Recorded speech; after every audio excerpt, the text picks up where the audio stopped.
This nonprofit channel uses copyrighted material under the Fair Use Doctrine, Section 107, Copyright Act, 1976, for purposes such as criticism, comment, news reporting, teaching, scholarship, and research. Only small necessary portions of content are used. Okay, so sometimes new phones come out and people are basically like, oh, it's the same as last year. It's basically last year's phone with a new name, nothing changed. And that's mostly exaggeration. There are a few things usually that are at least worth talking about.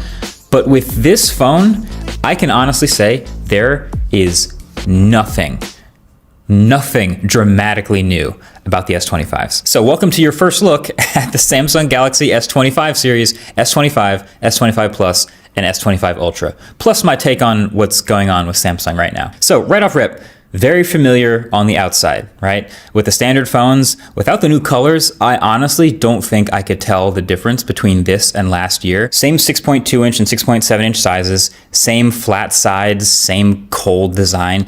If you really want to get into the weeds about it, they moved the 5G antenna to the other side, up at the top there. So that's your tell that you're holding the new model. But really, and the rings around the camera bumps are all a bit bigger. So the bezels are a little bit smaller on the front, about 15% smaller. So there you go, a little more screen. That counts as a design update, I guess. But internally, Snapdragon 8 Elite for Galaxy again, and a 40% larger vapor chamber. And it's also upgraded to the newest Gorilla Glass at the front, and there's a new 50 megapixel ultra-wide camera replacing the outgoing 12 megapixel. Otherwise, the rest of the cameras, and really the rest of the specs in total, from the battery to the brightness, are all the same. Everything else new here is software.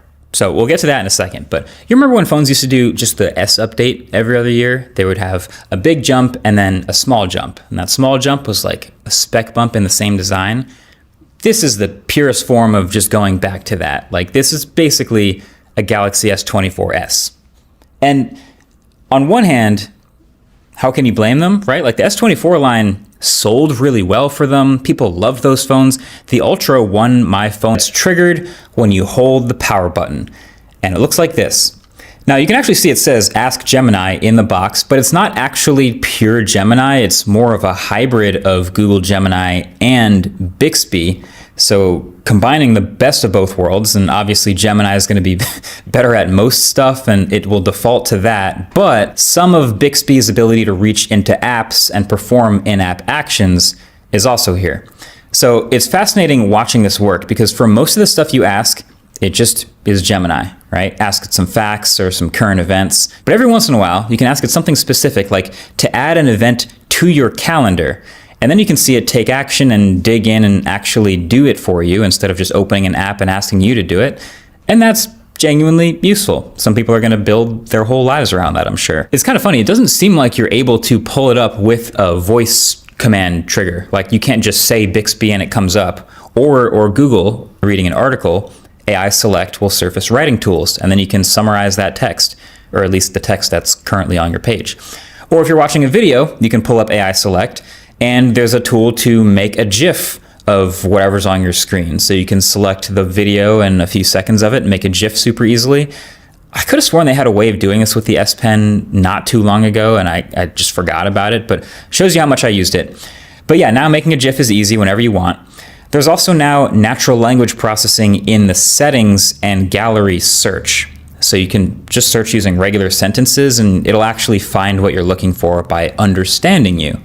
That I think is pretty cool. It's useful. I know some less technically inclined people will get a lot of use out of this. And there's also some smaller stuff like this Now Brief widget, which is supposed to give you AI curated information you need to know at that moment, certain useful things in the morning versus the afternoon. And they also made an equivalent audio eraser. And the real kicker is, and this is technically a good thing, but Samsung has been really good about software updates lately. They're promising like 7 years of software updates on their newest flagships, which means that if most of the new stuff on this phone is this software and the AI stuff, I didn't really see a whole lot of reason why most of it isn't going to also be on the S24 in a couple weeks. So they're decently useful features, some of them clever, some of them work offline without an internet connection, some of them power users will love, but it's obviously hard to use it as a reason to upgrade to this phone if you hold a decently new phone that already has some of these features coming. The new One UI 7 that I've been using in beta on my S24 Ultra for a few weeks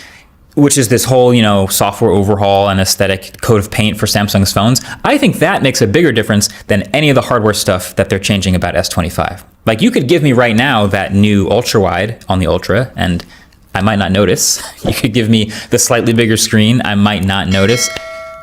Now, make sure you get subscribed for the full reviews for these phones because they could technically still surprise me. I know there's no IP69 and no silicon carbide battery and no ultra fast charging and no brighter display, but is the Snapdragon 8 Elite for Galaxy chip going to be a big enough bump that we notice it and maybe we don't even need a much bigger battery? Is the new ISP on that chip going to breathe new life into these cameras? All of this is TBD, so I need to check it out. I also need to see if this new S Pen did in fact lose Bluetooth, because there are rumors about that and I didn't have time to check. But yeah, there's still some wiggle room for us to form opinions about these phones. So if you're thinking of grabbing an S25 Ultra, you're probably already considering which clear case to get, because the only way you can tell it from the S24 is by a new colorway. The thing about clear cases, though, is they all eventually start to turn like yellow like this with the plastic, which just looks gross. So, channel sponsor Dbrand, with their new Ghost Case 2.0, guarantee everyone who bought the original Ghost Case, like 100% free. So if you want to get a zero yellowing case and to support a company that consistently does right for their customers, I will leave a link to the S25 Ultra Ghost Case down below in the description. Either way, that's been it. Thanks for watching. Catch you guys in the next one. Peace. Like, comment, and subscribe.